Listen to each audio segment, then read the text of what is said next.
Magandang araw na muli mga boss. Kung makikita nyo, itinutulak namin ni customer itong sasakyan niya. Paatras man or paabante, ayaw talaga niyang umusad. Pero kung makikita nyo sa lakas ng pwersa namin, gumagalaw lang itong kaha. Sabi nga ni customer, tinanggal niya raw itong gulong sa likuran. Ang problema, yung drum brake, hindi niya daw matanggal. Nakita nyo, di ba? Tinulak namin ni customer itong sasakyan niya. Kaya lang talagang nakapako. Ni ayaw man lang niyang gumalaw. Kahit naka-release na yung handbrake at naka-neutral naman itong transmission. Unang gagawin ko dyan mga boss, tanggalin ko muna itong gulong dito sa likuran gamit itong impact wrench ko. Ang pinanggalingan ng problema nito mga boss, na-stack lang ito ng mahigit 1 linggo. Tapos nang gagamitin na ni customer, ayaw niya nang umusad. Kaya kung makikita nyo, hinila ko itong drum brake niya, ayaw talaga, pinalo ko na, ayaw pa rin. Kita nyo, pinirsahan ko na ng palo yan mga boss, talagang ayaw gumalaw nitong drum brake niya. Alam niyo mga boss, ang pumasok sa isip ko dito nung una, itong differential niya, nagkaroon ng problema. Pero nung tinanggal ko nga itong gulong, nandito pala ang problema sa preno niya. Inisip ko nga agad yan mga boss, yung handbrake niya hindi nag-release eh. Pero nakita ko gumagalaw yung kable, kaya wala doon ang problema. Kaya ang pumasok sa isip ko dyan mga boss, yung piston dito sa wheel cylinder niya. Yung sa brake cylinder ba, ayun ang naging problema siguro na maaring hindi bumalik yung piston, pwedeng stack up. Kaya kung makikita nyo mga boss, may hawak na akong 2 bolt na number 12. Ayan na yung gagamitin kong pantanggal dito sa brake drum. Pag ganito kasi mga boss, kahit pihitin ko pa yung adjuster dito sa back plate, hindi ko na mapipihit yan unang-una. Matigas na kasi tanggalin itong brake drum. Pwedeng naipit na rin ang brake shoe yung adjuster nyan. Kaya itong 2 bolt na number 12 lang ang gagamitin ko para umatras itong brake drum niya. Sabi ko nga kay customer, wala na akong magagawa dito kundi persahin ko na lang itong tanggalin itong brake drum niya. Talagang nang pinipihit ko itong mga bolt mga boss gamit itong box wrench sa number 12, talagang matigas yan. Kaya medyo natagalan ako sa pagtanggal dito sa brake drum eh. Ang diskarte lang naman dito mga boss sa number 12 na bolt na inilagay ko, habang hinihigpitan nyo yan, tutukod yan dito sa axle. Tapos itutulak niya naman palabas itong brake drum. At para hindi kayo mahirapan habang hinihigpitan niya, medyo palu-paluin nyo rin itong brake drum niya para kahit papano makatulong yun at makalog itong brake drum at mabilis siyang luluwag. Kita nyo mga boss, medyo lumalambot na itong 2 bolt pag pinipihit ko. Ibig sabihin niya, medyo kaunting ikot na lang, tanggal ko na itong brake drum. O diba, tanggal na siya. At ito na mga boss, kung makikita nyo dito sa brake drum, dumikit yung brake shoe. Kaya pala kahit anong tulak namin ni customer, ayaw talaga umikot ng gulong dahil yung brake shoe naman pala or itong lining niya dumikit dito sa brake drum. Kaya pala kahit anong tulak namin ni customer dito sa owner niya, ayaw talaga umatras or umabante. Kaya naman pala is nakapreno talaga siya. Dumikit kasi yung lining dito sa brake drum, kumbaga pumako yung preno. Pero bago yan mga boss, tanggalin ko muna itong brake shoe. Gamit itong flat screw ko mga boss, nakita nyo naman kung paano ko sinikwat itong brake shoe para matanggal ko yung nakalagay na return spring. Ito kasing 2 return spring nito mga boss, hindi mo yan ikakabit sa pamamagitan ng screw, yung isisikwat mo ba, hindi, isasabay mo yan sa pagkabit mo ng brake shoe, itong mga return spring. Mamaya mga boss, makikita nyo pag inilagay ko na itong brake shoe. Tingnan nyo itong brake shoe mga boss, natungkab na lang siya dahil nga sa matinding dikit niya dito sa brake drum.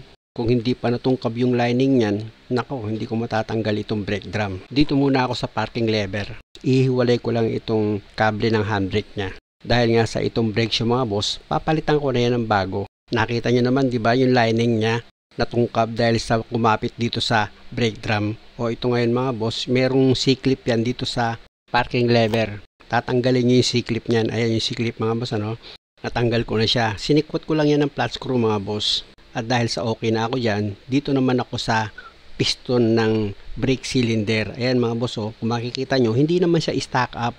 Sadyang yung problema dito lang sa brake shoe at sa brake drum. Sa diagnose ko dito mga boss, kaya nangyaring dumikit itong lining dito sa brake drum dahil nga sa nang mag-park si customer, pwedeng basa yung preno niya. Tapos nag-handbrake siya, matagal niyang hindi nagamit. Yun, nung matuyo, kumapit na rito. Pwedeng ganun ang nangyari.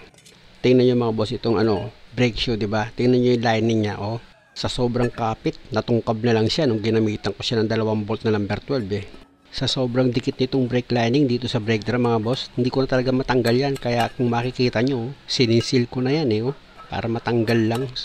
Pero tsaga-tsaga lang, natanggal ko rin yan mga boss sa bandang huli. Ito mga boss, tanggal na yan. Tignan nyo, kala mo simento na kumapit dito sa brake drum Ang tigas talaga At dahil sa natanggal ko na yan mga boss, gumamit na ako dyan ng papel diliha. Pinakinis ko ng kaunti itong brake drum niya, tapos gumamit ako ng brake cleaner.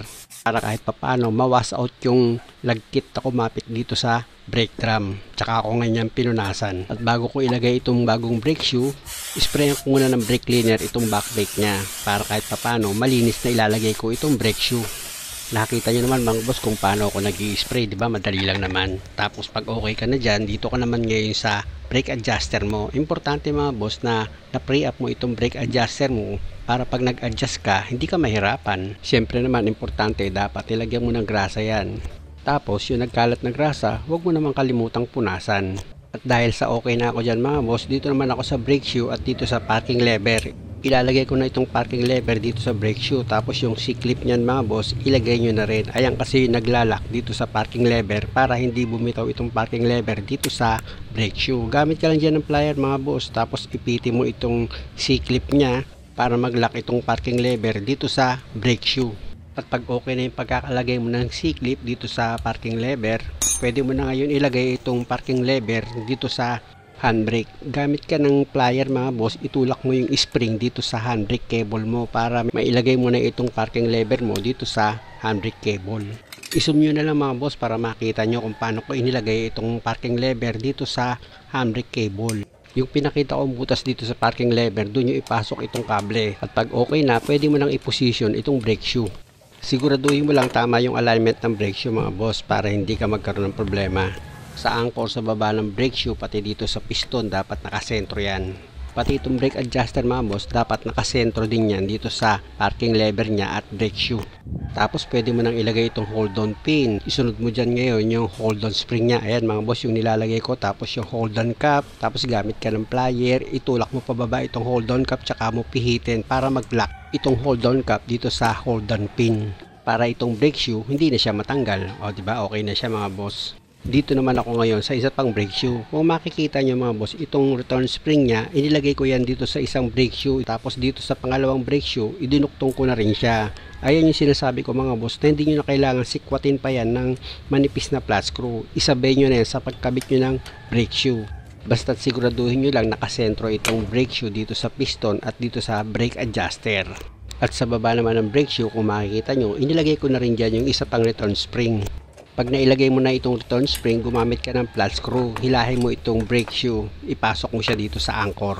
At pag okay na yan mga boss, ilagay mo na itong isa pang hold on pin. Ayan o, inilagay ko. Tapos yung hold on spring.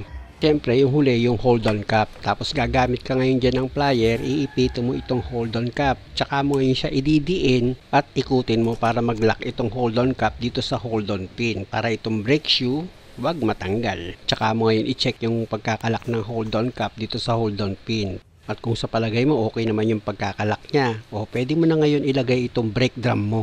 Dapat mga boss, pag inilagay nyo itong brake drum nyo, wag naman yung sobrang higpit ng adjustment ng preno nyo. Hanggat maaari, naiikot nyo itong brake drum nya para hindi magkaroon ng paninikit dito sa preno mo. Siya nga pala mga boss, sa kabilang side, hindi ko na naipakita sa inyo. Pero pinalitan ko rin yun ng brake shoe.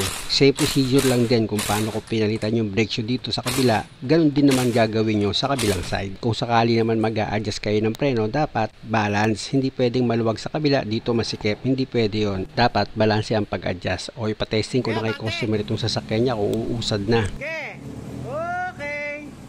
Nakita nyo mga boss, okay na, umuusad na itong sasakyan niya. May atras abante na, hindi katulad kanina nakapako talaga kahit gasan ni customer ayaw talaga umandar.